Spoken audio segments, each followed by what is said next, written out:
कोणत्याही कामाला mission statement, ध्येय वाक्य असतं. त्याची चाणक्य मंडळी 2 ध्येयवाक्य ठरवली की हे गाठायचं, आपलं उद्दिष्ट हे. त्यातलं एक आहे राष्ट्रीय चारित्र्याचे व्यावसायिक तज्ज्ञ तयार व्हावेत म्हणून. पण दुसरं आहे, त्याचा या कथामालेशी संबंध आहे, ते आहे वैश्विकतेचं भान आणि कर्तृत्व असलेली युवा पिढी तयार व्हावी म्हणून. To develop youth with global consciousness and competence. जग एक होत चाललं, IT, इंटरनेट, बायोटेक्नॉलॉजी, तथाकथित साम्यवादाचा पाडाव आणि भांडवलशाहीचा विजय, शीतयुद्धाचा शेवट, जगातलं आजपर्यंतच्या माणसाच्या इतिहासातलं सर्वात बलाढ्य राष्ट्र म्हणून अमेरिकेचं स्थान. या सगळ्यामध्ये आपल्याला भारत देश म्हणून नव्या भिंती उभ्या करायच्या नाहीत. आपल्याला स्वतःमध्येच फुटलेला देश राहायचं नाही. आपल्यामध्ये शास्त्र तंत्रज्ञानात मागं पडलेला आणि जगात काय चाललंय याचं ज्याला भानच नाही, त्यामुळे येणाऱ्या प्रत्येक आक्रमणाला बळी पडतोय असाही देश व्हायचं नाही. याउलट जगाच्या ऐक्याची स्वप्न पाहणारी तुमची माझी सर्वात पहिली आणि सर्वात प्राचीन संस्कृती. तुमच्या माझ्या प्रार्थनेत वसुदैव कुटुंबकम आहे. गणपतीची आरती झाल्यानंतर आपण म्हणतो त्यात पृथिवी समुद्र पर्यंत आया हा एकराट इति, एक राष्ट्र ही ध्यास आहे हा. पण ते होताना जर 100 कोटीचा देश आमचा दरिद्री फुटलेला स्वत्व विसरलेला असेल तर त्या एकत्वाची उगाच पूजा करण्यामध्ये काही अर्थ नाही. ते ढोंग आहे, ते दंभ आहे, तो खोटेपणा आहे. आपल्याला आपल्या परीने कणभराची भर घालण्यासाठीच काम करायचंय. त्यामुळे ज्यांना या जगाचा एक होत जाणाऱ्याचं भान आहे, आणि नुसतं भान नाही, कॉन्शियसनेस, कर्तृत्व पण आहे, ती जागतिक स्पर्धा अंगावर घेण्याचं धैर्य आहे, शिंगावर घेण्याचं धैर्य आहे, क्रिएटिव्हिटी आहे, एक्सलन्स आहे आपल्या क्षेत्रातला, अशा युवा पिढीचा इथे ध्यास आहे. म्हणून ह्या कथा आहेत. आणि मोठं कर्तृत्वाचं स्वप्न पाहायचंय, पण काय जग आहे समजावून घेऊ. 5 राष्ट्रांच्या 5 गोष्टींमध्ये गुंफलेलं आहे, पण ती राष्ट्रांच्या उत्थानाची कहाणी. नुसतीच पूजा करून थांबलो तर काय अर्थ नाही. म्हणून 6वं म्हणजे तुमचा माझा भारत देश, त्याला मध्यवर्ती आपण कारगिल ठेवतो. आणि मग 7वी जवळजवळ कळायला लागल्यापासूनच्या आयुष्यभर जी अतिशय रम्य भारावून टाकणारी कहाणी मी ऐकत आलो, जमलं तिथे सांगत आलो, तिने आपण समारोप करणार आहोत. अनेक वर्षांपूर्वीच्या एका दुपारी आयुष्यात पहिल्यांदा मी हा एका जपानी उद्योगपतीचा जोक वाचल्या त्या क्षणाला टॉप 10 मध्ये तर गेलाच. आयुष्यात ऐकलेल्या सर्व जोक्समध्ये टॉप 10 मधला जोक. पण पहिल्यांदा ऐकला तेव्हापासून आज तुम्हाला सांगतोय त्यावेळेपर्यंत आणि नंतरही मी हा जोक ऐकत असताना, वाचत असताना, सांगत असताना धो धो हसलेलो आहे. आणि हसणं वरवर दिसतं, अंतःकरणापाशी ढसढसा रडलेलो सुद्धा आहे. 1991 नंतर हे जागतिक अर्थव्यवस्थेचं उदारीकरण वगैरे झालं. आम्ही जे नेहमी अंतःप्रेरणेने बदलत नाही, बाहेरनं दबाव आला की बदलतो, तसे आम्ही ओळखलं की आता बदललो नाही तर भारताची अर्थव्यवस्था कोलमडून पडेल म्हणून बदललो. त्यामुळे अर्थव्यवस्था खुली झाली. आणि मग जगभरचे उद्योगपती भारताकडे एक मार्केट, बाजार म्हणून पाहू लागले. संयुक्त वेगवेगळ्या उद्योगांची स्थापना करायला म्हणून यायला लागले. तसे जपानी उद्योगपती पण आले. हिरो होंडा, हे बजाज कावासाकी, सुझुकी वगैरे. तसा एक जपानी उद्योगपती कोलॅबोरेशनची चर्चा करायला म्हणून आला भारतात. भारताची आर्थिक राजधानी मुंबईत आलं पाहिजे आणि उद्योग व्यवसायाची बिझनेस सेटअप करण्याची चर्चा करायची तर मुंबईमध्ये नरिमन पॉइंटवर जी अनेक 5 स्टार हॉटेल्स आहेत त्याच्यात राहिलं पाहिजे. तसा तो राहिला.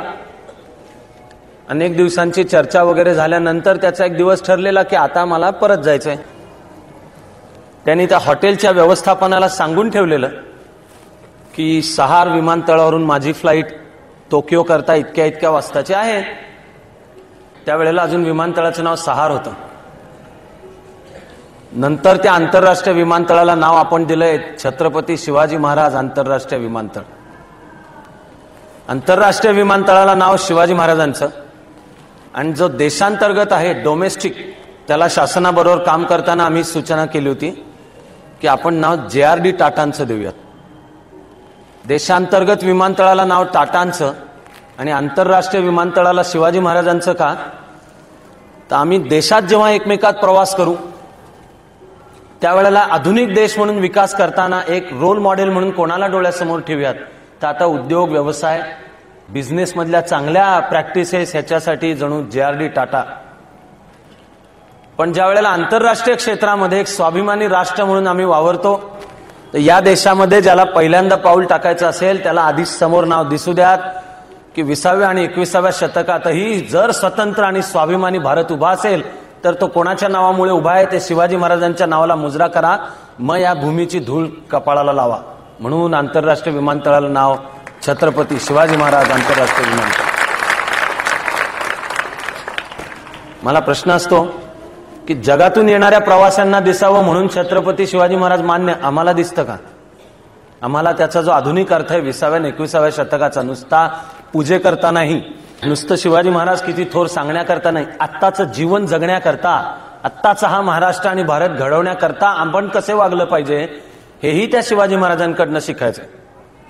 जपानी उद्योगपतींनी हॉटेलच्या व्यवस्थापनाला सांगून ठेवलेलं मला जायचंय. हॉटेलचं व्यवस्थापन, हॉटेल काही आता पब्लिक सेक्टर मधलं नाही, त्यामुळे कसंही काम केलं तरी महिन्याच्या 1 तारखेला पगार मिळणारच आहे, हे दिवस संपून गेले. आता जर ग्राहक खुश तर व्यवसाय किफायतशीर प्रॉफिटेबल चालणार. त्यामुळे हॉटेलचं मॅनेजमेंट त्याला सांगून ठेवतं की नो प्रॉब्लेम, आमची एक स्पेशल लिमोझिन आहे, ती तुम्हाला घेऊन जाईल एअरपोर्टपर्यंत. करेक्ट निघण्याची जी वेळ आहे त्यावेळेला हॉटेलच्या लिमोझिनचा ड्रायव्हर लिमोझिन सकट कुठेतरी गुल. व्यवस्थापनाला घाम फुटतो. तो उद्योगपती तर खाली आलेला आहे त्याच्या बॅगा घेऊन निघण्याकरता. हॉटेलचा व्यवस्थापक पुढे येऊन दिलगिरी व्यक्त करत, क्षमा याचना करत सांगतो की आपण काळजी करू नका, आय प्रोफ्युजली अपोलोजाइज, माफी मागतो. तो जपानी उद्योगपती शांत उभा आहे. हॉटेलचा व्यवस्थापक सांगतो की आमच्या मुंबईमध्ये आता AC टॅक्सी चालू झालेल्या आहेत, तर ती कोपऱ्यावर असते नरिमन पॉइंटच्या तिथे रांग करून, तिला बोलवतो, तुम्ही काळजी करू नका. जपानी उद्योगपती शांत उभा आहे. जपानी उद्योगपती शांत 2 कारणांमुळे उभा आहे. पहिलं कारण, भारतात येतानाच त्याचं ट्रेनिंग घेण्यात आलेलं आहे की भारतात काय काय होईल त्यातली ही एक शक्यता की तुम्हाला सांगितलं जाईल तुमच्याकडचा लिमोझिन इतक्या वाजता असेल, प्रत्यक्ष निघण्याच्या वेळेला ती नसेल, तुमच्या चित्ताचा तोल ढळू देऊ नका. पण दुसरं जास्त महत्वाचं कारण म्हणजे ताणाच्या परिस्थितीमध्ये चित्त शांत कसं ठेवायचं हे त्याला भारतीय संस्कृतीनेच शिकवलेलं. आम्ही विसरल्यासारखे जगतो, त्याच्या लक्षात असतं. तो शांतपणे उभा आहे. ती जी AC टॅक्सी आहे ती येऊन लागते. टॅक्सीचा ड्रायव्हर सामान उचलून डिकीत ठेवतो. मागच्या बाजूला डाव्या बाजूला जपानी उद्योगपती बसतो आणि टॅक्सी सहारच्या दिशेने निघते. पहिलं वळण घेऊन मरीन ड्राईव्हच्या रस्त्याला येते तशी शेजारून 7 गिअरची ओरिजिनल होंडा मोटरसायकल बंदुकीच्या गोळीसारखी अशी पुढे जाते, झप करून अशी शेजारून पुढे जाते. तो जपानी उद्योगपती बाहेर बघतो आणि मागच्या सीटवर नाचत ओरडायला लागतो, Japanese motorcycle, very fast, very fast. आपला ड्रायव्हर आपले मान हलवतो. पुढचा एअर इंडियाचा चौक लागतोय त्यावेळेपर्यंत शेजारून एक मित्सुबिशी लॅन्सर अशीच सपकन पुढे जाते. पुन्हा जपानी उद्योगपती बाहेर बघून नाचत, Japanese car, very fast, very fast. थोडं पुढे गिरगाव चौपाटीला लोकमान्य टिळकांना सलाम करत गाडी पुढे जाईपर्यंत गुड्स कॅरियर 307 ती पण या टॅक्सीला ओव्हरटेक करून सपकन पुढे जाते, टोयोटा. आणि जपानी उद्योगपती पुन्हा नाचत म्हणायला लागतो, Japanese goods carrier, very fast, very fast. असं त्याचं थेट सहारला पोचेपर्यंत चालू राहतं. आपला टॅक्सी ड्रायव्हर आपला शांतपणाने मान हलवत हो हो करत पुढे तिथे पोचतो. एअरपोर्टवर पोचल्यानंतर डिकीतून त्याचं सामान काढून देतो. जपानी उद्योगपती विचारतो, बिल किती झालं? टॅक्सी ड्रायव्हर शांतपणे सांगतो 5,000 रुपये. जपानी उद्योगपतीची छाती दडपते. तो भारतात येण्यापूर्वी अभ्यास करून आलेला आहे. भारत देश, त्याची संस्कृती, त्याचा इतिहास, लोक कशी वागतात, समाजाची रचना काय आहे, मॅनर्स कोणते, शेकहँड करायचा का नाही करायचा, कपडे कोणते घालून वावरले पाहिजेत. तुम्हाला फसवलं जाण्याची शक्यता आहे. नरिमन पॉइंट ते सहार साधी टॅक्सी असेल तर बिल किती होईल आणि AC टॅक्सी असेल तर बिल किती होईल याच्या सकट अभ्यास करून आलेला आहे. त्यामुळे आपला ड्रायव्हर जेव्हा शांतपणे सांगतो बिल 5,000 रुपये झालं, त्याची छाती दडपते आणि तो म्हणतो, माय गॉड, सो मच, इतकं. आपला ड्रायव्हर शांतपणे म्हणतो, Indian meter, very fast, very fast.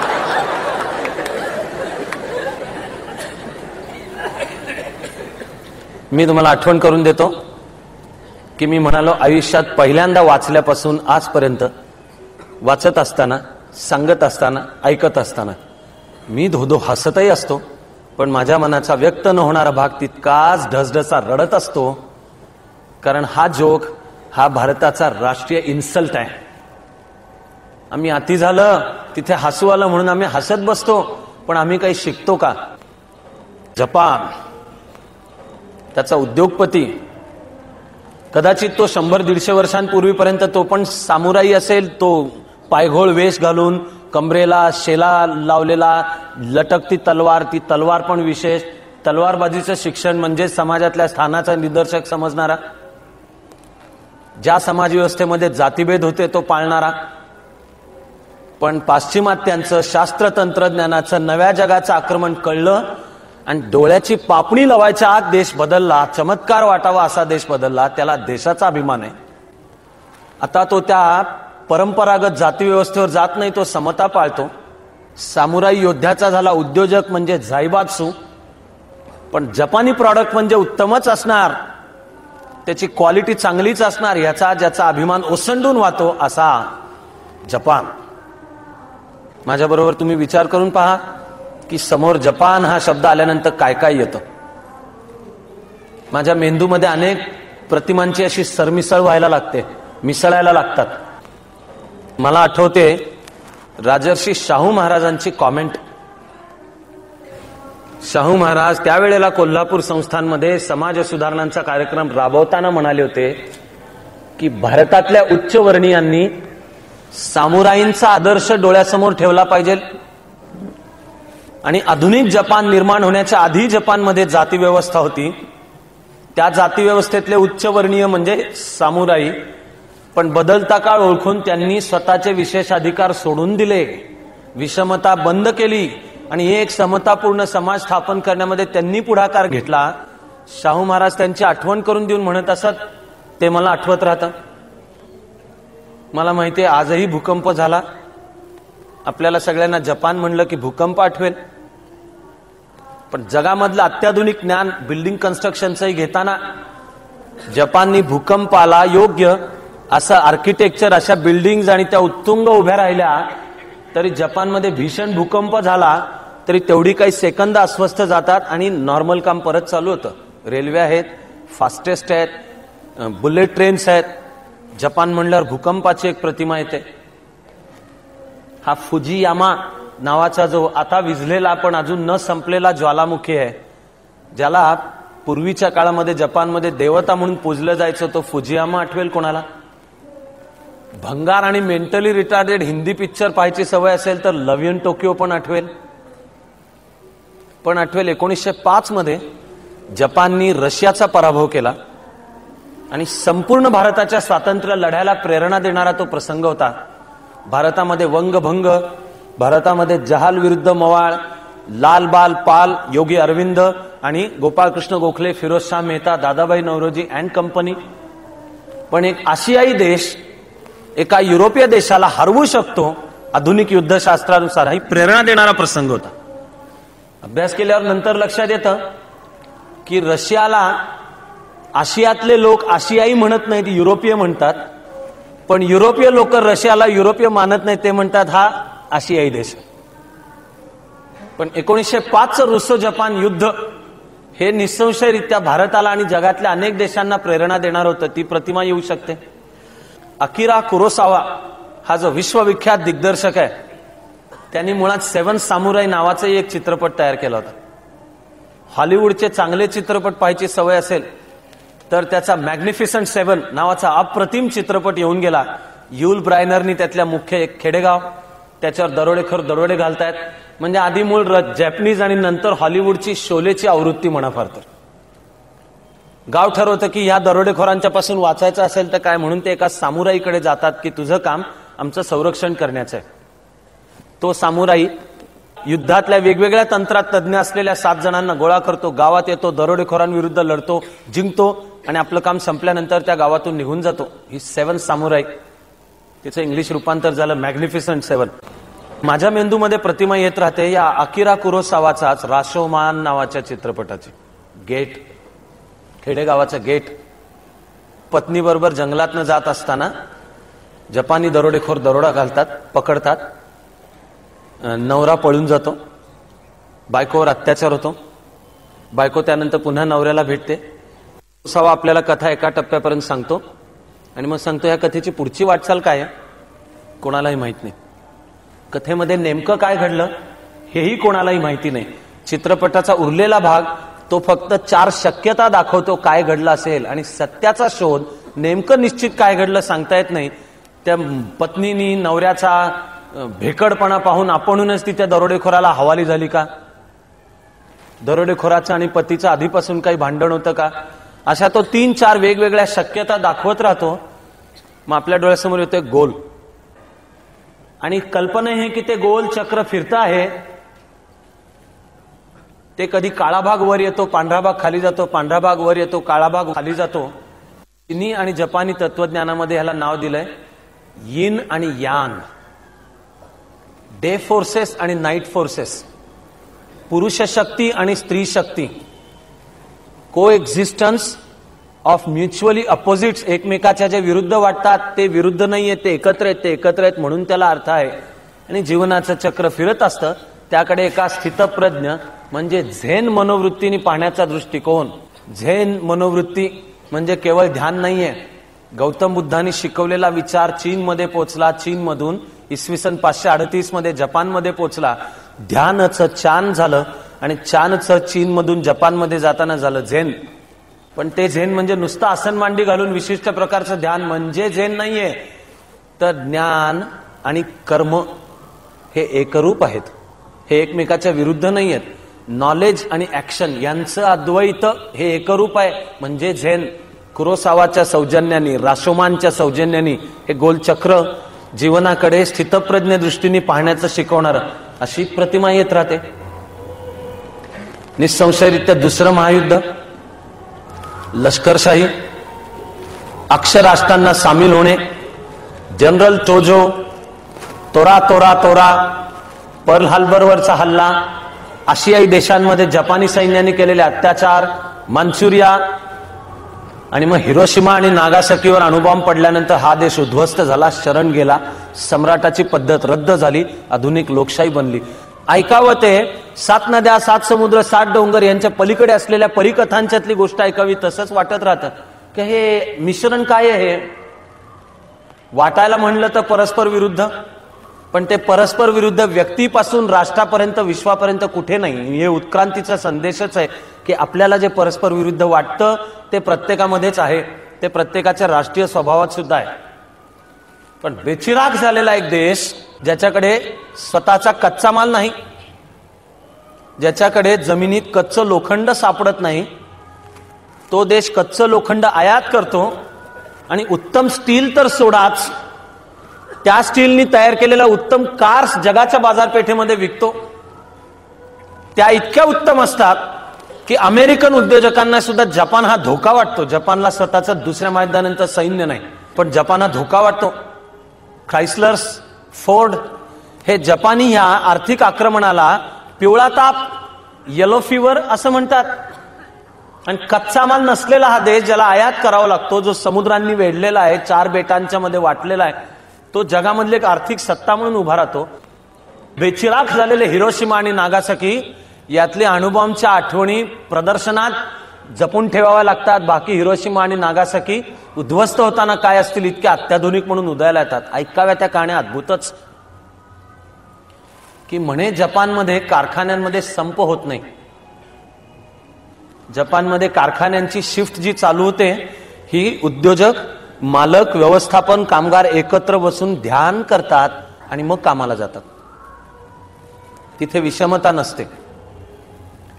कामगार विरुद्ध व्यवस्थापन असा लढा नाही. कामगारांना जर आपल्या मागण्या असल्या तर उद्योजक, मालक जो आहे त्याला झायबात्सू म्हणजे ही आहेत उद्योजक घराणी, ती अपेक्षित धरतात स्वतःकडून की हे कामगार माझ्या कुटुंबाचे सदस्य आहेत, त्यांनी मागणी न करता मला कळलं पाहिजे त्यांची कोणती मागणी पुरवली पाहिजे. ती जर कळली नाही तर उद्योजक अपमान समजतो. म्हणे कामगारांना संपावर जायचं असलं तर संपाचा जास्तीत जास्त प्रकार कोणता, तो म्हणजे काळी फीत लावून काम करणे आणि आपल्या ठरलेल्या शिफ्ट पेक्षा 2 तास जास्ती काम करायचं, ह्याचं नाव संप. जास्ती काम केलेल्या 2 तासाचे पगार घ्यायचा नाही, हा निषेध आहे. निषेध कसा व्यक्त करायचा? संप म्हणजे कारखाने जाळायचे, उद्ध्वस्त करायचे, बसगाड्या जाळायच्या नाही. 2 तास जास्ती काम, ती काळी फीत लावून आणि पैसे नाही घ्यायचे, त्याचे बिनपगारी काम करायचं. असं करावं लागलं तर दुसऱ्या महायुद्धानंतरच्या जपानमध्ये काहीतरी उद्योजकांच्या कहाण्या आहेत की जे हा नुसता अपमान नाही तर आपण आपली जबाबदारी पाळू शकलो नाही असं समजले, त्यांनी हाराकिरी केली किंवा हाराकिरीचा शब्द दिला. हाराकिरी म्हणजे जाहीर घोषणा करून केलेली धार्मिक एक प्रकारची आत्महत्या. आत्महत्या शब्द त्याला बरोबर नाही. चौकात किंवा सामाजिक स्थानानुसार केला जाणारा समारंभ की मी शब्द पाळू शकलो नाही, मी जबाबदारी पाळू शकलो नाही, मी जिंकू शकलो नाही. जीवन जगायचं असतं जिंकण्याकरता, जखमी झालो, जिंकता नाही आलं तर आता हाराकिरी. हाराकिरी म्हणजे गुडघ्यावर बसायचं, बेंबीच्या थोडंसं खाली डाव्या बाजूला छोटा एक सुरा आहे, त्यांनी भोसकून घ्यायचं आणि तो असा आडवा फाडत आणायचा. रक्त वाहत राहत आणि मरण्याचा कण आणि क्षण कळत राहतो. त्यातल्या त्यात सौम्य हाराकिरी म्हणजे हे असं करून झाल्यानंतर जो सामुराई तलवार घेऊन हातात उभा असेल त्या सामुराईनी एका गावामध्ये मुंडकं तोडायचं, त्याचं नाव हाराकिरी. माझा कारखाना आहे, माझं कुटुंब आहे. जगभरच्या व्यवस्थापन शास्त्रज्ञांनी अभ्यास चालू केला की जपानपाशी असं अद्भुत आहे काय की ज्यामुळे दुसऱ्या महायुद्धात बेचिराग झालेले राष्ट्र काही काळाच्या आतमध्ये उभं राहतात. नुसतं उभं नाही राहत. ज्या देशाची परंपरा लष्करशाहीची वाटली, हुकुमशाहीची वाटली, ज्या देशात सम्राट म्हणजे ईश्वराचा पुत्र, सूर्याचा अवतार, ज्या देशाचं एक राष्ट्रगीत हे त्या सम्राटाला वाहिलेलं राष्ट्रगीत आहे, ते सम्राटपद गेलं. लिबरल उदारमतवादी लोकशाही आली, पार्टी डेमोक्रेसी आली, तरी तो देश विकास करत राहतो, पुन्हा एकदा जगातली सत्ता बनतो. आहे काय असं यांच्यापाशी जादू? म्हणून व्यवस्थापन तज्ञ गेले अभ्यास करायला. तर व्यवस्थापन क्षेत्रामध्ये सिद्धांत आहेत की माणूस कामाला कशामुळे लागतो. एका सिद्धांताचं नाव आहे थिअरी एक्स. म्हणजे माणूस हा स्वार्थी प्राणी आहे, त्याला शिक्षेची भीती दाखवा तर तो काम करेल.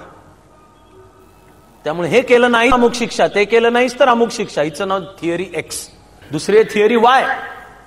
थिअरी वाय म्हणते नाही माणूस चांगला आहे मुळात, आणि बाबा रे तू अमुक अमुक चांगलं केलंस तर तुला हे बक्षीस मिळेल, अशी सिस्टीम द्या, असं त्याला सांगा, म्हणजे तोच आहे. बघ कारखान्यामध्ये चांगलं काम केलंस तर बोनस मिळेल, कारखाना फायद्यात चालला तर तुला 8.33% आणखी मिळतील, वगैरे वगैरे. LTC मिळेल, मॉरिशसला जाता येईल, सोनी हँडीकॅप मोफत तुला भेट मिळेल. Theory Y. जगभरच्या व्यवस्थापन शास्त्रज्ञांनी अभ्यास करून म्हणाले जपान थिअरी एक्स वरही काम करत नाही, थिअरी वाय वरही काम करत नाही, जपान थिअरी झेड वर काम करतो. थिअरी झेड म्हणजे काय की मी जिथे प्रशासन चालवतो, मी जे काम करतो तो मी कुटुंबाचा प्रमुख आहे, आणि कुटुंबाचा प्रमुख या नात्याने सगळ्यांच्या भल्याची, सगळ्यांचं नीट व्हावं याची मी काळजी घेईन, कष्ट करीन.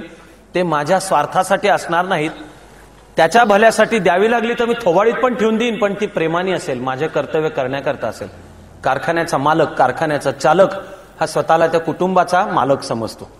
सोनी आज विश्वविख्यात आहे, पण मंदीची लाट जगाला ज्यावेळेला फटका बसला 1929 साली, त्यावेळेला अजून सोनी फार विश्वविख्यात नव्हतं. त्या सोनी ग्रुपचा जो संस्थापक आहे त्याचं नाव आकी मॉरिता. त्यांनी सोनी कॉर्पोरेशन आधी स्थापन केलं होतं, कामकाजाला सुरुवात झाली होती.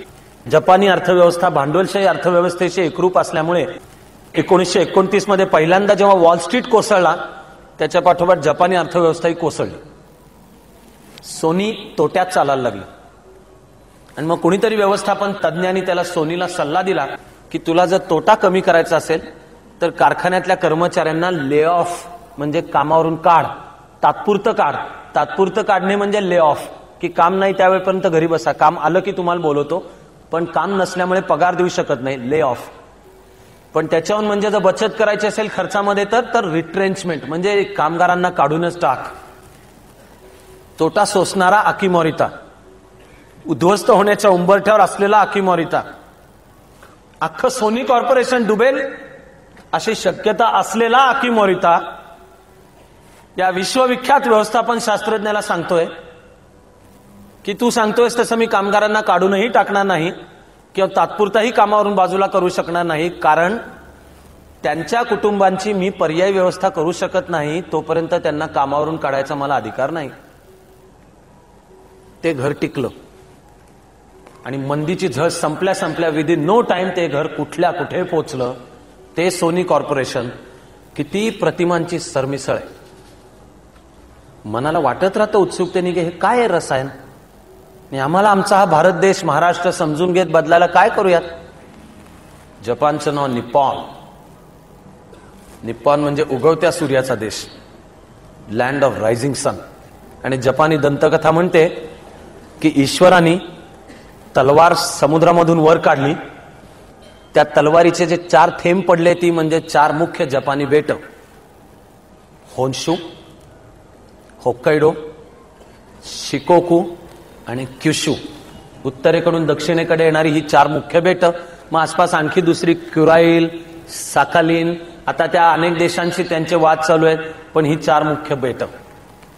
इसवी सनाच्या पूर्वी 4-5व्या शतकामध्ये केव्हा तरी एकीकडून 2 दिशांनी ह्या बेटांच्यावर माणसं गेली.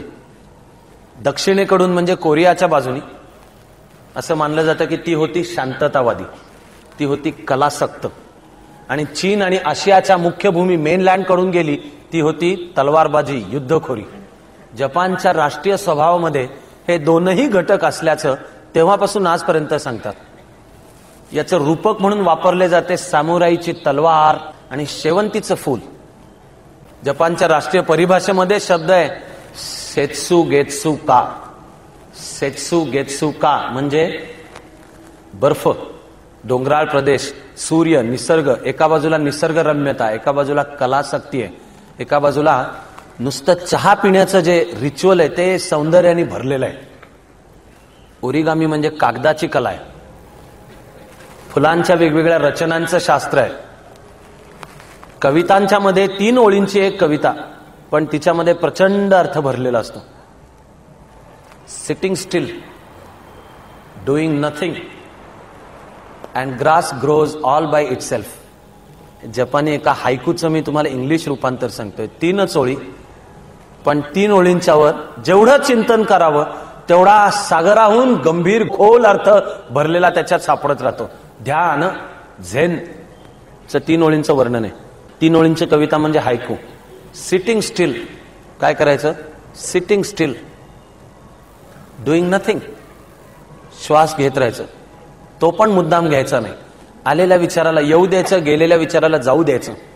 आलेल्याला का आला म्हणायचं नाही किंवा येऊ नको म्हणायचं नाही. गेलेल्याला अरे का चालला थांब ना जरा म्हणायचं नाही आणि ढकलायचं पण नाही. Sitting still, doing nothing and grass grows all by itself. हे विश्व चालत राहतं. निसर्ग सौंदर्य आहे, त्याच्याशी माणसाचा असलेला अद्वैत आहे. एका बाजूला हा शेवंतीचा जपान आहे आणि दुसऱ्या बाजूला बुशिडो.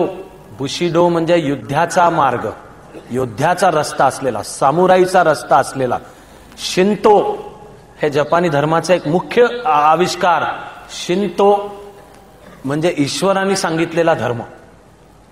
त्या शिंतोशी मेळ घालला कन्फ्युशियसचा विचार चीनमधून जपानमध्ये गेला आणि नंतर इसवी सन 537 मध्ये याच चीनमधून बौद्ध विचार पण पोहोचला. जपानने जे स्वीकारलं ते दुसऱ्या देशाकडून, दुसऱ्या संस्कृतीकडून, जगाकडून काहीच जसंच्या तसं स्वीकारलं नाही.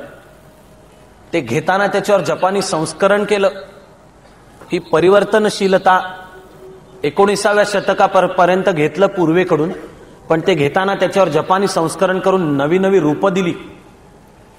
ज्या मेजी रिस्टोरेशनच्या कथेच्या निमित्ताने आपण बोलतो आहोत त्यामध्ये मग पश्चिमेकडे निर्माण झालेलं शास्त्र, तंत्रज्ञान, राजनीतीमधल्या नवीन गोष्टी या आत्मसात केल्या, पण त्यांचं जपानीकरण केलं.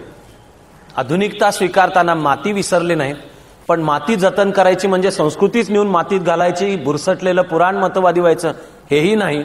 याला एक फार छान नाव दिलं जातं, ते नाव म्हणजे किमोनो क्रिएटिव्हिटी, किमोनो प्रतिभा. किमोनो म्हणजे जपानी स्त्री जो जपानी राष्ट्रीय वेश घालते ती, तो खरं म्हणजे मूळ जपानी नाही, ती वेशभूषा आली चीनमधून. पण तिच्यामध्ये डिझाईनमध्ये असे काही बदल जपाननी केले की त्याला जपानी राष्ट्रीयत्व, जपानी स्वत्वाचं रूप त्याला प्राप्त होत राहतं. आधी घेताना भारत आणि चीनकडून घेतलं, पण त्याचं जपानीकरण केलं. आता पश्चिमेकडून घेतलं, युरोप, फ्रान्स, ब्रिटन, जर्मनी, राज्यघटना स्वीकारली जर्मनीची, नंतर अमेरिका, पण त्याचं जपानीकरण करून घेतलं. मला आश्चर्य वाटत राहिलं कसं घडतंय.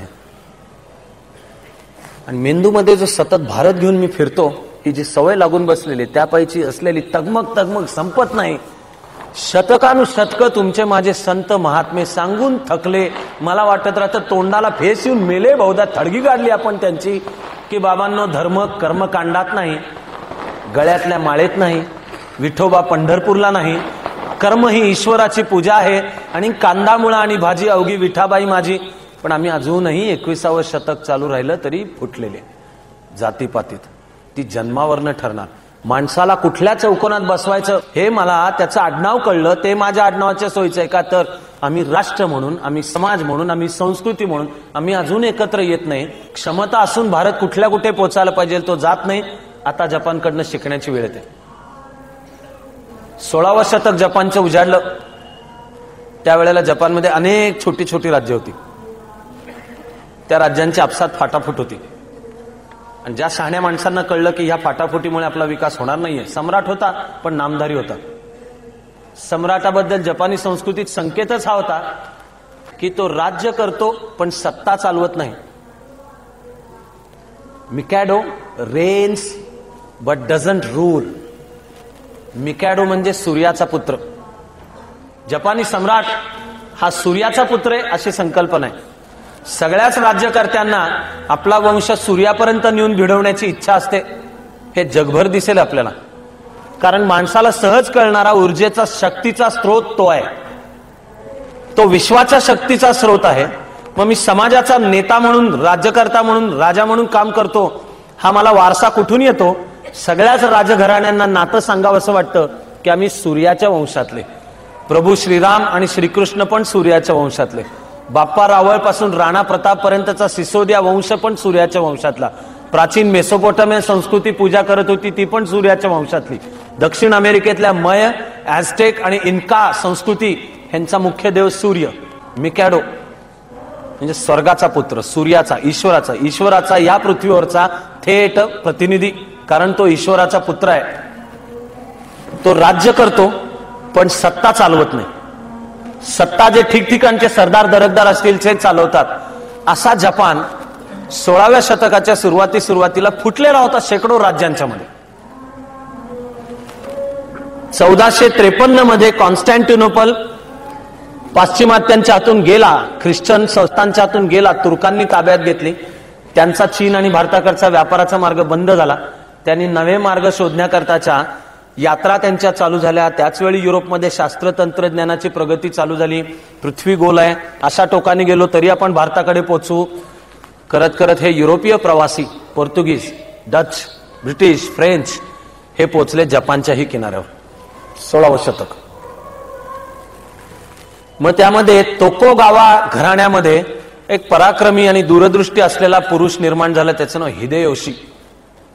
हिदेयोशींनी ओळखलं की ह्यांच्यापासून आपल्याला धोका आहे. त्यावेळचा युरोप जो जगभर जात होता तो एका बाजूला शास्त्र तंत्रज्ञान, एका बाजूला व्यापार उदीम, एका बाजूला वाणिज्यवाद, मर्कंटॅलिझम म्हणजे अधिक संपत्तीसाठी अधिक जमीन ताब्यात पाहिजे म्हणून साम्राज्य निर्माण करायचं, या पराक्रमाच्या प्रेरणेने सुद्धा जात होता. पण ख्रिश्चॅनिटी म्हणजे आपल्याला मिळालेली संस्कृती आहे आणि ही संस्कृती सगळ्या विश्वाला द्यायची. सगळं विश्व सुसंस्कृत करायचं. सुसंस्कृत म्हणजे ख्रिश्चन. या प्रेरणेने सुद्धा ख्रिश्चन मिशनरी जात होते. ते जपानमध्ये पोहोचले. जपानमध्ये त्यांचा प्रभाव वाढायला लागला आणि असा जर ख्रिश्चॅनिटीचा प्रभाव वाढत गेला तर जपान पण संपेल असं निदान आता आमच्या खुर्च्यांमध्ये बसलेले बुरसटलेले, ज्याला मागासलेला विचार म्हणतील, पण हिदेयोशी तोकोगावा ला 17वं शतक सुरू होता होता हे वाटलं.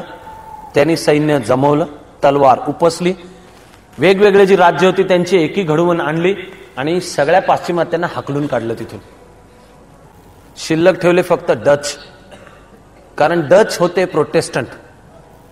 आणि त्यांनी वचन दिलं हिदेयोशी तोकुगावाला की आम्ही धर्मप्रसार करणार नाही, आम्ही धर्मांतर कन्व्हर्जन आम्ही करणार नाही, फक्त व्यापार करू. तेवढी एक छोटी खिडकी जगाशी संपर्काची खुली ठेवली. आणि 1639 मध्ये ही जे तोकुगावा राजवट प्रस्थापित झाली ती पुढे 1868 पर्यंत 230 वर्ष या तोकुगावा राजवटीने जपानला शांतता दिली. तोकुगावा राजवटीने मुद्दाम धोरण पत्करलं, त्याचं नावच होतं दारबंद, क्लोज डोअर, आयसोलेशन, एकटं राहायचं, जगाशी संपर्क नाही. का? ते जग रानटी लोकांचे, बार्बॅरियन्स, पाश्चिमात्य लोकांना ते ओळखू लागले बार्बॅरियन्स म्हणून, त्यांना येऊ द्यायचं नाही. जपानी भाषेच्या धोरणाचं नाव आहे सोकोकू, म्हणजे बंद दरवाजा, पॉलिसी ऑफ आयसोलेशन, येऊ द्यायचं नाही त्यांना. मग जपानमध्ये या 230 वर्षांमध्ये एका बाजूला कला, आर्किटेक्चर, संगीत, नाट्य, साहित्य यांचा विकास पण झाला. जपानला विलक्षण शांतता पण मिळाली. पण जपानमधली मध्ययुगीन सरंजामशाही जी वर्ग आणि जात यावर आधारित समाज व्यवस्था जी होती ती पण या मधल्या वर्षांच्या मध्ये अस्तित्वात आली. या जपानी जाती व्यवस्थेच्या शीर्षावर होता मिकॅडो, म्हणजे जपानचा सम्राट. पण सम्राट स्वतः राज्य चालवणार नाही.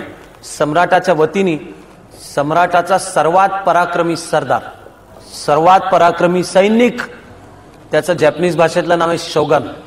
शोगन म्हणजे बेस्ट सोल्जर, सगळ्यात उत्कृष्ट सैनिक. तोकुगावा हे झाले शोगन, खरं म्हणजे पंतप्रधान किंवा सरसेनापती.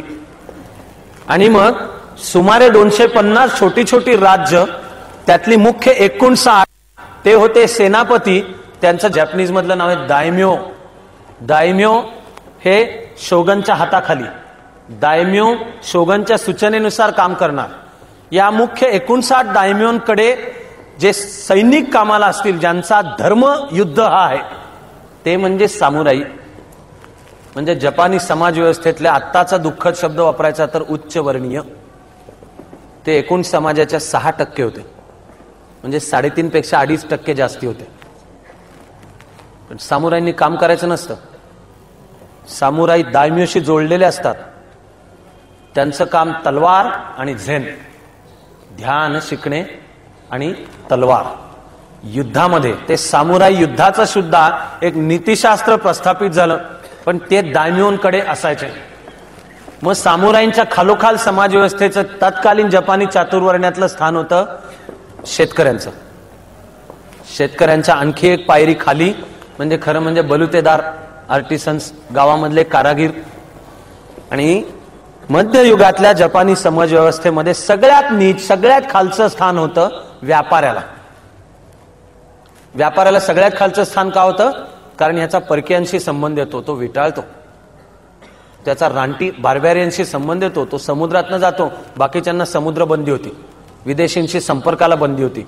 एक हे डच आणि जपानी चातुर्वर्ण व्यवस्थे. खरं म्हणजे 7 वर्ग होते, ते 4 नाही, चातुर नाही, सप्तवर्ण.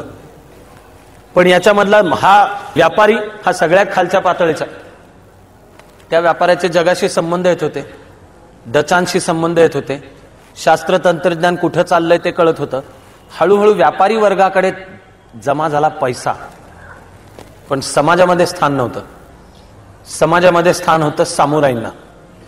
अर्थातच जगभरचे व्यापारी हुशार असतातच, तसं या जपानी व्यापाऱ्यांनी सुद्धा आपलं स्थान बळकट करायला सामुराईंना हाताशी धरणं चालू केलं. नाहीतरी सामुराईंनी काम करायचं नसतं, त्यांना असायचा पगार, स्टायपेंड. तो मिळण्याकरता जनतेवर कर लादलेला असायचा.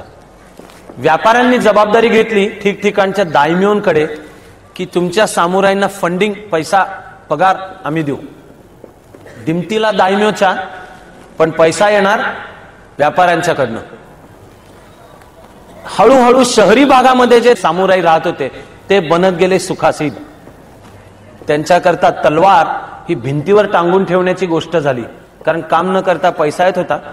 230 वर्ष म्हणजे सुमारे 10 पिढ्या टिकावी इतकी शांतता.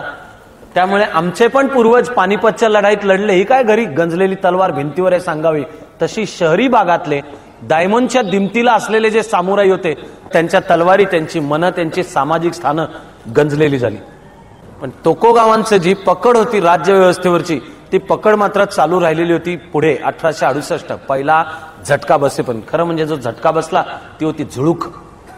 पण त्या झुळकीनी पत्त्याचा बंगला कोलमडावा तशी राज्यव्यवस्था कोलमडायला टेकली, थरथरली आणि कोलमडतच गेली इतकी, कारण ती आतून पोखरत गेली होती मधल्या शांततेच्या 230 वर्षांमध्ये.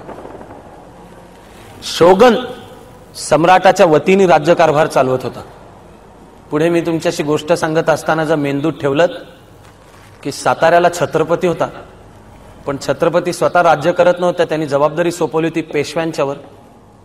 छत्रपतींची एकच गादी साताऱ्याला होती असं नाही, त्याही गादीची कोल्हापूरशी भांडण होऊन 1735 मध्ये वारणेचा तह ठरला आणि कोल्हापूरची गादी आणि साताऱ्याची गादी यांच्यात वारणा ही सीमा ठरली. ते शाहू छत्रपतीचे पंतप्रधान म्हणून पेशवे पुण्यातून कारभार करत होते. जोपर्यंत दूरदृष्टी होती, जोपर्यंत शिवाजी महाराजांचं आद्य स्वप्न लक्षात येतो, तोपर्यंत मराठी समाजव्यवस्थेच्या सगळ्या जाती एकत्र येऊन भारत स्वतंत्र करण्यासाठी लढत होत्या. तिथे शिंदे, होळकर, भोसले, गायकवाड हे एकमेकाशी भांडत नव्हते. तशी काहीशी व्यवस्था जपानमध्ये त्या काळामध्ये अस्तित्वात आली. फक्त जो रुथलेसनेस, जो करारीपणा, जो निर्दयपणा जवळजवळ भारतीय रक्तात नाही, तो तिथे जपानी राज्यकर्त्यांच्या रक्तात असल्यामुळे तोकोगावांच्या पद्धतीला एक आश्चर्य वाटावं इतकी धार तयार झालेली होती, एक पद्धत अस्तित्वात आलेली होती. त्या पद्धतीचं नाव होतं ओलीस ठेवून घेण्याची पद्धत. राजा जपानी सम्राट मिकॅडो असे क्योतो ह्या गावी, खरं म्हणजे जपानचं साम्राज्य मानायचं झालं तर त्याचं राजधानीचं गाव क्योतो, पण राज्यकारभार क्योतोहून नाही चालायचा, राज्यकारभार तोकोगावा चालवायचे. त्यांचं राजधानीचं गाव तर एडो, एडो किंवा येडो, नंतर ज्याचं नाव टोक्यो झालं ते हे गाव. त्या एडो कासल, एडोचा राजवाडा कासल मधून तोकोगावांचं राज्य चालायचं. मग दायम्योंच्या मध्ये पद्धत ही होती तोकोगावांच्या प्रभुत्वामुळे की वर्षाचे 6 महिने दायम्योंचं कुटुंब एडोमध्ये राहणार, त्यावर देखरेख तोकोगावांची असणार, आणि उरलेले 6 महिने स्वतः दायम्यो एडोमध्ये येऊन राहणार. ओलीस ठेवण्याची पद्धत होती. याचं जॅपनीज मधलं नाव आहे सानकिन कोताई, म्हणजे जणू तुझे कुटुंबीय माझ्याकडे ओलीस आहेत, त्यामुळे तू जास्ती शानपणा करू नको, राज्यकारभार तिथे चालव, कर तुझे गोळा कर, थोडे तुझ्यापाशी ठेव, बाकी मध्यवर्ती तिजोरीमध्ये आणून भरती कर. 6 महिने तुझं कुटुंब एडोमध्ये, 6 महिने तू स्वतः एडोत, अशी आलटापालट, अशी व्हाईस सारखी पोलादी ग्रीप तोकोगावा राज्य पद्धतीची होती. हे जे मी तुम्हाला सगळं समाज व्यवस्था, राज्य व्यवस्था सांगतोय ते सगळं मिळून एका भन्नाट गोष्टीमध्ये येतं.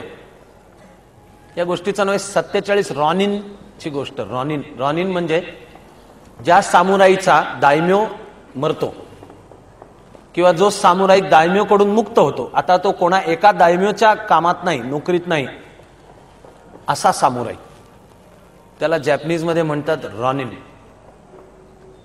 तर एक आकी नावाचं कासल, आकी नावाचा भाग, त्याचा जो दायम्यो, त्याचं नाव असामी ताकुमी नोकामी,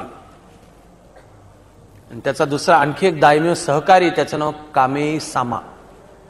या दोघांना 18व्या शतकाच्या सुरुवातीला शोगनचा निरोप आला. शोगनचा निरोप काय होता की सम्राटाचा, मिकॅडो सम्राटाचा एक विशेष दूत शोगनला भेटायला येडो कासलमध्ये येणार आहे. तर सम्राटाच्या दूताचं स्वागत करण्याची काही एक खूप गुंतागुंतीची दीर्घ अशी एक पद्धत ठरलेली आहे शास्त्रीय. शोगनच्या वतीने सम्राटाच्या दूताचं स्वागत करायची जबाबदारी ही या असामी ताकुमी नोकामी आणि कामेई सामा या 2 दायम्यो म्हणजे सरदारांच्यावर सोपवली. तो जो दूत येणार आहे त्याला कसं ट्रीट करायचं, त्याचं स्वागत, याचं जे शास्त्रशुद्ध मॅनर्सचं सगळं ट्रेनिंग आहे, त्याला पण एक अधिकारी आधी येणार आहे. या अधिकाऱ्याचं नाव किरा कोत्सुके नोसुके. त्याच्याकडे जाऊन या दोघांनी शिकायचं. हे दोघं दायम्यो, ते स्वतः अर्थातच सामुराई, सगळे दायम्यो सामुराई असावेच लागतात. त्यांनी हा किरा कोत्सुके नो सुके आल्यावर त्याच्याकडे जाणं चालू केलं. केंद्रातून आलेला हा जो किरा कोत्सुके नो सुके अधिकारी होता, हा होता भ्रष्ट. याला पैशाची आणि इतर अनेक गोष्टींचा लोभ होता. या दोन दायम्यांना मी शिकवणार म्हणल्यावर त्याची अपेक्षा होती यांनी मला येऊन पाकिटं द्यावीत. हे दायम्यो नीट होते, सरळ मार्गी होते. ते भेटले त्याच्याकडून शिकण्याकरता. नाही, भेटी द्यायची एक पद्धत होती, पण त्या भेटींनी या कोत्सुके ना सुके चं समाधान नाही झालं. तो सरकला आणि मग राजवाड्यावर असताना त्यांनी या दोन दायम्यांचा सतत अपमान करणं चालू केलं. त्यांच्याशी तुच्छतेने बोलणं चालू केलं. जपानी संस्कृती आणि एकमेकांशी वागण्याच्या पद्धती इतक्या दीर्घ तपशीलवार ठरलेल्या होत्या की एवढासा सुद्धा अपमान हा दुसऱ्याचा जीव घ्यायला किंवा स्वतःचा जीव द्यायला जणू पुरेसा ठरावा, अशा संस्कृतीमध्ये हा कोत्सुके नो सुके या दोघांचा सतत अपमानच करत होता. त्यातला जो असामी ताकुमी नो कामी शांत स्वभावाचा होता, पण कामेई सामी चिडणारा होता. या कोत्सुके नो सुकेनी एक दिवस जे अपमान केले त्यांनी तणतणत हा कामेई सामी घरी आला, तण तण तण करत. त्याचे जे कारभारी सहकारी होते त्यांच्यापाशी त्यांनी राग व्यक्त केला आणि तो म्हणाला की ह्याला मारायलाच पाहिजे, ह्याला मारून टाकायला पाहिजे आणि ह्याला मारून टाकायचं आणि त्यानंतरची शिक्षा म्हणजे हाराकिरी. कारण दुसऱ्याला मारणं हा गुन्हा आहे, पण मारायचं, केल्या कृत्याची जबाबदारी पत्करायची आणि रीतसर समारंभ करावा तशी हाराकिरी करायची. कामेई सामी त्याला तयार होता, पण कामेई सामीचा कारभारी फार हुशार होता. त्यांनी कामेई सामीला सांगितलं की तुम्ही म्हणताय ते बरोबर आहे, हे त्याला मारायलाच पाहिजे. तो म्हणला आपण असं करू, त्या कोत्सुके नो सुकेनी जर आणखी एकदा तुमचा अपमान केला तर मारून टाका त्याला. आणि मग त्या रात्री कामेई सामीच्या कारभाऱ्याने मजबूत पैसा, सोन्याच्या मुद्रा जेवढ्या हव्या तेवढ्या या कोत्सुके नो सुकेला नेऊन दिला. त्याला सभ्य मराठीत म्हणतात त्याच्या मड्यावर नेऊन घातल्या. कोत्सुके ना सुके खुश. दुसऱ्या दिवशी कामेई सामीची भेट झाली. त्यावेळेला कोत्सुके ना सुकेचं वागणं एकदम बदलून गेलेलं. तो एकदम गोड बोलत होता, छान मधाळ. त्याचा सौजन्य सप्ताह चालू झाला, कारण सौजन्य सप्ताहाचा हप्ता आदल्या दिवशी येऊन पोचलेला होता. कामेई सामीला पत्ताच नव्हता आपल्या कारभाऱ्याने हे काय केलं. त्याला आश्चर्य वाटलं, आनंद पण वाटला आणि त्याला वाटलं की आईबापांनी केलेले बरेच संस्कार ह्या कोत्सुके नो सुकेला आठवलेले दिसत आहेत. त्याचा राग संपला, तो शांतपणे घरी आला. पण हा जो असानो ताकुमी नोकामी ला असा कोणी कारभारी, तो शांत चित्ताचा, त्यामुळे त्यांनी हे चिडून कोणाशी बोललेला नव्हता. त्याचा मात्र कोत्सुके नो सुकेकडनं होणारा अपमान चालूच राहिला.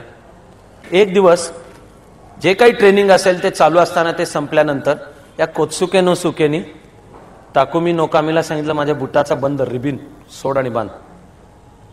दायमोच्या दृष्टीने भीषण सर्वात भयंकर अपमान आहे, पण तोही गिळून त्यांनी ती रिबिन पण बांधायला घेतली. कारण शेवटी हा सम्राटाकडनं आलेल्या दूताचं स्वागत उपचार कसे करायचे आपल्याला शिकवतोय. ते रिबिन बांधत असताना कोत्सुके नो सुकेनी ताकुमी नोकामीचा पुन्हा अपमान केला, तुच्छतेने बोलला. ती या ताकुमी नोकामीची सीमारेषा होती. तो संतापला आणि तलवार उपसून तो कोत्सुके नो सुकेच्या मागे लागला. कोत्सुके नो सुके हा बड्या घरचा होता. त्याला त्याचा जो सासरा, जो स्वतः एक दायम्यो होता, त्या सासऱ्याचं पण प्रोटेक्शन होतं. त्यामुळे त्याच्याही भोवती त्याचं संरक्षण करणारे सामुराई होते. त्यांच्याशी ह्याची लढाई झाली.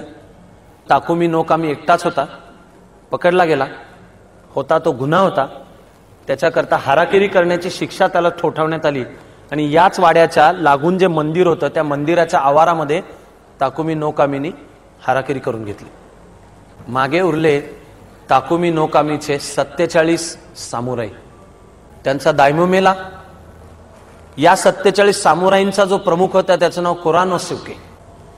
हे झाले एकदम रॉनिन की आता काय करायचं. मग जपानी समाज व्यवस्थेमध्ये रूढ असलेलं एक तत्व होतं. त्या तत्वाचं नाव आहे की तुझ्या बापाला ज्यांनी मारलं त्याच्या छताखाली तू राहायचं नाही, आणि ज्यांनी मारलं तो जर सुरक्षितपणे राहत असला आनंदाने तर तुझं जगणं लांछनास्पद आहे.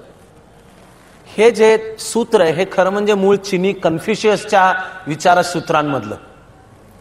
या सूत्रांनुसार आणि सामुराईंचं जे धर्मशास्त्र होतं त्याच्यानुसार मग हा कुरानोसुके आणि त्याचे आणखी 46 आता स्वतंत्र झालेले, आता अटॅच नसलेले सामुराई म्हणजे रॉनिन, यांची जबाबदारी होती की कोत्सुके नोसुकेला मारायचा. पण हेच धर्मशास्त्र, हेच नीतिशास्त्र माहीत असल्यामुळे कोत्सुके नोसुके सुद्धा सावध होता आणि त्याने आपल्या सासऱ्याच्या मदतीने आपल्या भोवती संरक्षण ठेवलेलं होतं. कितीही जण चाल करून आले तरी त्यांना मारता येईल असं संरक्षण ठेवलेलं होतं. त्यामुळे कुरानोसुकेला लक्षात आलं की ही लढाई डोक्याने लढायची. त्यांनी बाकीच्या 46 रॉनींना काही एक सांगितलं आणि वेगवेगळे निरोप देऊन पाठवून दिलं गावोगाव, म्हणजे ह्या कोत्सुके नोसुकेच्या आसपास पण कोणी चांभार हो, कोणी छोटं एखादं काम चालू कर, कोणी काहीतरी असं किरकोळ बलुतेदारीचे वेगवेगळे असं, म्हणजे जणू आपण ते विसरलो. आणि स्वतः जो रॉनिन झालेला सामुराई कुरानोसुके हा झाला व्यसनाधीन, म्हणजे नाटक. पण व्यसन झाली, बाई बाटली गांजा जी असेल त्या सगळ्याचं नाव हळूहळू समाजामध्ये खराब व्हायला लागलं. इतकं खराब व्हायला लागलं की रस्त्यावर तो असा व्यसनाधीन होऊन अफूच्या नशेमध्ये पडलेला दिसायला लागला. दुसरा एक जो दायम्यो होता, पुढे त्याचं नाव फार प्रसिद्ध आहे, तो म्हणजे सत्सुमा. या सत्सुमा दायम्योचा एक सामुराई एकदा रस्त्याने जात असताना त्यांनी कुरानोसुकेला अफूच्या नशेमध्ये पडलेला पाहिला. या सामुराईनी त्याला शिव्या दिल्या आणि त्याच्यावर पचकन थुंकला आणि त्याच्या अंगावर पाय देऊन तो पलीकडे गेला की तू नादान लांछन आहे, लानत आहे की तुझ्या मालकाला दायम्योला मारला, ज्यांनी मारला, ज्याच्यामुळे हाराकिरी, ज्यांनी अपमान केला त्याला तू सुखाने जगू देतोय. तुला ना कन्फ्युशियसचं ना सामुराईचं कोड नीतिशास्त्र जे आहे ते तुला पाळता येते, लानत आहे. म्हणून त्याच्यावर थुंकला आणि निघून गेला. कुरानोसुकेच्या व्यसनीपणाच्या कहाण्या घरी पोचल्या, त्या काही पोचल्याशिवाय राहतात काय. बायको अस्वस्थ झाली, बायको चिडावी, तिने डायव्होर्स घ्यावा अशा टाईपची समता तेव्हाही नव्हती. आजही जपानी समाज व्यवस्थेत कितपत आहे शंका बाळगायला जागा आहे. तिने चूल आणि मूल, तिने तिचं काम, बायकोचं काम कलाकुसर, बायकोचं काम चहाचा जो रिच्युअल असेल ते. ह्या बायकोनी सौजन्यानी बिचकून नवऱ्याला विचारलं की अहो सगळं गाव तुमच्याबद्दल असं बोलतंय. हा चिडला आणि तो म्हणला तुझं माझं नसेल तर जा, तुला आजपासून तोंडी तलाक तलाक तलाक, जा मुलांना घेऊन तुला कुठे निघून जायचं तिथे. हेही त्याचं नाटकच होतं सगळं, आपल्या मुलाबाळांना जणू सुरक्षित ठेवायला. त्यामुळे बायको बिचारी काय करणार, नवऱ्यानेच बाहेर काढला, बायको मुलांना घेऊन निघून गेली. कुरानोसुके बरोबर राहिला एकच मुलगा, कारण तो 16 वर्षाचा होता. त्याचं सामुराई म्हणून ट्रेनिंग चालू होतं, त्याचं नाव चिनकारा. करत करत खूप काळ गेल्यानंतर अशी वेळ उजाडली की या कोत्सुके नोसुकेला वाटलं की आता आपण सुरक्षित आहोत, आता आपलं काय कोणी बिघडवत नाही. त्यामुळे त्यांनी हळूहळू झेड कॅटेगरीची सिक्युरिटी होती ती काढून घेतली. कोत्सुके नोसुकेच्या 2 मंत्र्यांमध्ये वाद झाला का नाही झाला मला माहित नाही, पण कमी झाले बहुती. त्यांनी एक 8-10 जण फक्त ठेवले. कुरानोसुकेने सांगितल्यानुसार जे बाकीचे सामुराई रॉनिन पहारा ठेवत होते, माहिती काढत होते गुप्त, त्यांना कळलं की आता कोत्सुके नोसुकेच्या भोवती सुरक्षा व्यवस्था फार कडक नाही. मग त्यांनी एका रात्री छापा घालून या कोत्सुके नोसुकेला मारून टाकण्याचं ठरवलं. या योजनेनुसार एका रात्री छापा घातला. कोत्सुके नोसुकेच्या सासऱ्याचे जे सामुराई वाचवणार होते ते आडवे आले, त्यांनाही मारलं गेलं. कोत्सुके नोसुके घरात पळत सुटला. कुरानोसुके सकट बाकीचे रॉनिन त्याचा पाठलाग करत होते. सासऱ्याकडनं बाहेरनं आणखी मदत येईल ती अडवावी म्हणून 10 रॉनिन आधी बाहेरच ठेवलेले होते. कुरानोसुकेनी कोत्सुके नोसुकेला गाठला. मग जी सामुराई पद्धत होती त्याच्यानुसारची पहिलं स्वातंत्र्य होतं की ज्याला आता पकडलाय त्याला तू स्वतः मर, असं सन्मानाचं मरण ऑफर करायचं. म्हणजे हाराकिरी कर की तुला पकडलाय, आम्ही मारणारच आहोत पण आम्ही मारणं अपमानास्पद आहे, त्याच्यापेक्षा तू हाराकिरी कर. हाराकिरीचं हे शास्त्र खूप तपशीलवार डेव्हलप केलेलं होतं. हाराकिरी करताना सामुराई योद्ध्याने गुडघ्यावर कसं बसायचं, त्यानंतर हाराकिरी त्याच्या समाजातल्या स्थानानुसार, सामुराई सुद्धा एकच स्थान नव्हतं समाजात त्याचं. काही होते वरिष्ठ सामुराई, काही मध्यम, काही कनिष्ठ. सामुराईंमध्ये पुन्हा पोटजाती उपजाती होत्या. त्यातला हा सामुराई कुठल्या प्रकारचा त्यानुसार त्याची हाराकिरी घरात का घराबाहेर. सगळ्यात सन्मानाची हाराकिरी म्हणजे मंदिरात, दिवसा, संध्याकाळी का रात्री, गाव जमा करून का स्वतःची एकट्याने. आणि मग असं बसायचं, पोटामध्ये ती छोटा खंजीर खुपसायचा बेंबीच्या खाली डाव्या बाजूला आणि फाडत आणायचं पोट, आणि असं झाल्यानंतर मान पुढे तुकवायची. आणि मग त्या सामुराईचा एक सहकारी जो उभा असेल त्याचं जॅपनीज मधलं नाव आहे कैशाकू. कैशाकू म्हणजे खरं म्हणजे एक्झिक्युटर, ऍक्शन घेणारा, मारणारा. पण तो त्या सामुराईचा शिष्य असायचा. त्याचं हे पवित्र काम. आणि मग ज्या सामुराईने हाराकिरी करायची त्यांनी गुडघ्यावर बसल्यानंतर आधी एक आभाराचं भाषण करायचं की आजपर्यंत मी माझं असं असं कर्तव्य केलं, या ठिकाणी मी माझ्या कर्तव्यात चुकलो, त्याची मीहून जबाबदारी पत्करतो आणि ही शिक्षा घेतो. अशी मला शिक्षा घेऊन सन्मानाचं मरण घ्यायची तुम्ही जबाबदारी देता, याबद्दल मी तुमचा आभारी आहे, हे त्यांनी म्हणायचं. आणि मग खंजीर खुपसून घ्यायचा.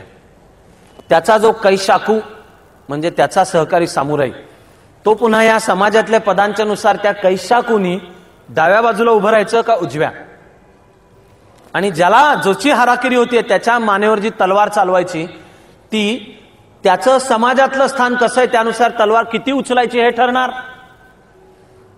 तो सामुराई जर सर्वात उच्च वर्णीय असेल तर तलवार आकाशापर्यंत उचलून मारायचा, मधला असेल तर कमी उचलून, आणि जर सामुराई याच्यातला तो कमी पातळीचा तथाकथित सामुराई असेल तर शेजारून फक्त डोक्यावर तलवार मारायची. हाराकिरी करणाऱ्या सामुराईंनी पुढे झुकून थांबायचं. पुढे झुकून का? मागे पडणं हा अपमान आहे. कारण मुंडकं उडाल्यानंतर जे प्रेत पडायला पाहिजे ते पुढेच पडायला पाहिजे. आणि सगळ्यात कौशल्याने केलेली हाराकिरी म्हणजे कोणती? तर कैशाकूला ट्रेनिंग असायचं की मुंडकं पूर्ण तुटता कामा नये, लोंबत राहिलं पाहिजे. म्हणजे मरताना धडावर आपलं मुंडकं कायम ठेवून तो मेला, पण मरणाचं असं स्वागत, त्याला जवळजवळ धर्माचं रूपांतर दिलेलं. या कोत्सुके न सुकेला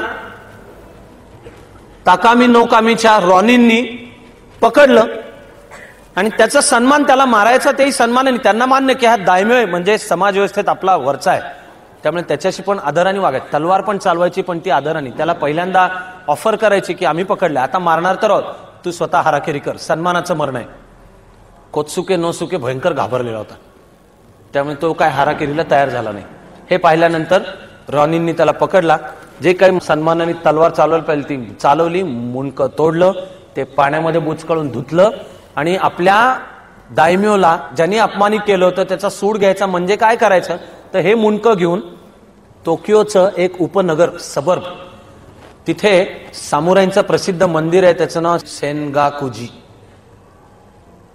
त्या मंदिरामध्ये नेऊन ते मुंडकं अर्पण करायचं आणि मग तिथे थांबायचं की आम्ही 47 सामुराईंनी मिळून गुन्हा केलेला आहे, आता असेल ती शिक्षा द्या. ती शिक्षा म्हणजे 47च्या 47 जणांना हाराकिरी. ते त्यांनी केलं. मात्सुडीरा नावाचा दुसरा एक सामुराई त्याच भागात या कोत्सुके नो सुकेच्या इथून टोकियोतल्या या सेनगाकुजीच्या मंदिराकडे जाण्याच्या वाटेवर जो मध्ये ज्याचा प्रदेश होता तो दायम्यो म्हणजे मात्सुडीरा. कोत्सुके नो सुकेच्या सासऱ्याचे सामुराई जेव्हा यांच्या मागे येऊ लागले तेव्हा या मात्सुडीराने त्यांना अडवलं की त्यांनी त्यांचं पवित्र कर्तव्य केलंय आणि ते मंदिरात चालले.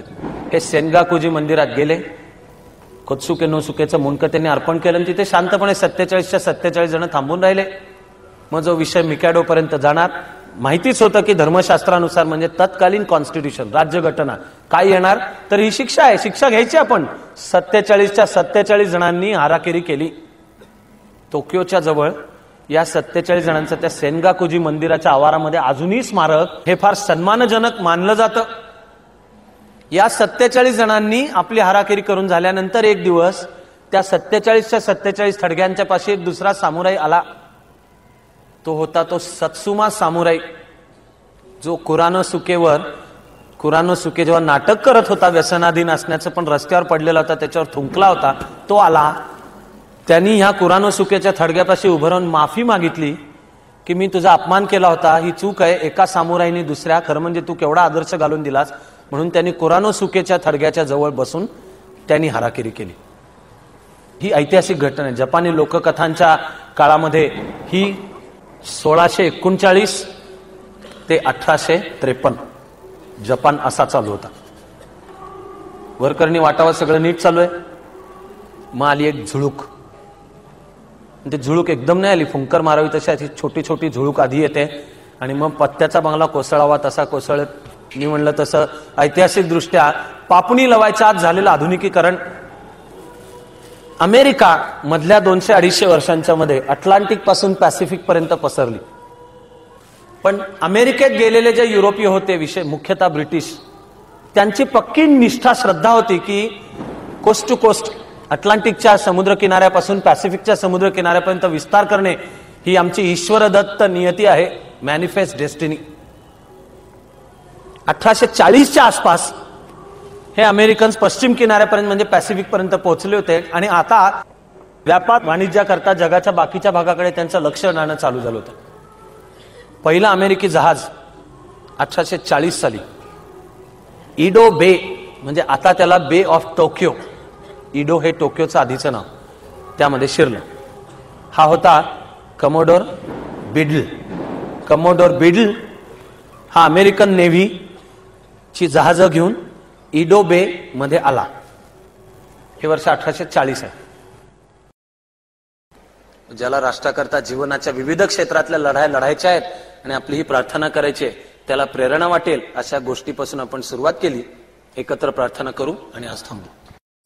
नव्या वैभवाचीच स्वप्ने सजावी, नव्या वैभवाचीच स्वप्ने सजावी. मनी हास्य लेऊन मुक्ती जगावी, मनी हास्य लेऊन मुक्ती जगावी. हवी फक्त उन्मुक्त निर्माण शक्ती, हवी फक्त उन्मुक्त निर्माण शक्ती. नवी ध्येय आसक्त प्रल्हाद भक्ती, नवी ध्येय आसक्त प्रल्हाद भक्ती. हवी फक्त उन्मुक्त निर्माण शक्ती, हवी फक्त उन्मुक्त निर्माण शक्ती. नवी ध्येय आसक्त प्रल्हाद भक्ती, नवी ध्येय आसक्त प्रल्हाद भक्ती. अहंता गळावी अभंगास म्हणता, अहंता गळावी अभंगास म्हणता. तपस्येत तल्लीन आतून होता, तपस्येत तल्लीन आतून होता. प्रतिभे समस्तीत आकार यावे, प्रतिभे समस्तीत आकार यावे. पुरी उत्तमाचेच ओंकार गावे, पुरी उत्तमाचेच ओंकार गावे. हवी फक्त उन्मुक्त निर्माण शक्ती, हवी फक्त उन्मुक्त निर्माण शक्ती. नवी ध्येय आसक्त प्रल्हाद भक्ती, नवी ध्येय आसक्त प्रल्हाद भक्ती. जरी एक अश्रू पुसायास आला, जरी एक अश्रू पुसायास आला. तरी जन्म काहीच कामास आला, तरी जन्म काहीच कामास आला. जरी अश्रू विस्फोट होऊन सजला, जरी अश्रू विस्फोट होऊन सजला. तरी मुक्त ज्वालामुखी जन्म झाला, तरी मुक्त ज्वालामुखी जन्म झाला. हवी फक्त उन्मुक्त निर्माण शक्ती, हवी फक्त उन्मुक्त निर्माण शक्ती. नवी ध्येय आसक्त प्रल्हाद भक्ती, नवी ध्येय आसक्त प्रल्हाद भक्ती. नवी ध्येय आसक्त प्रल्हाद भक्ती, नवी ध्येय आसक्त प्रल्हाद भक्ती. नवी ध्येय आसक्त प्रल्हाद भक्ती. नवी ध्येय आसक्त प्रल्हाद भक्ती.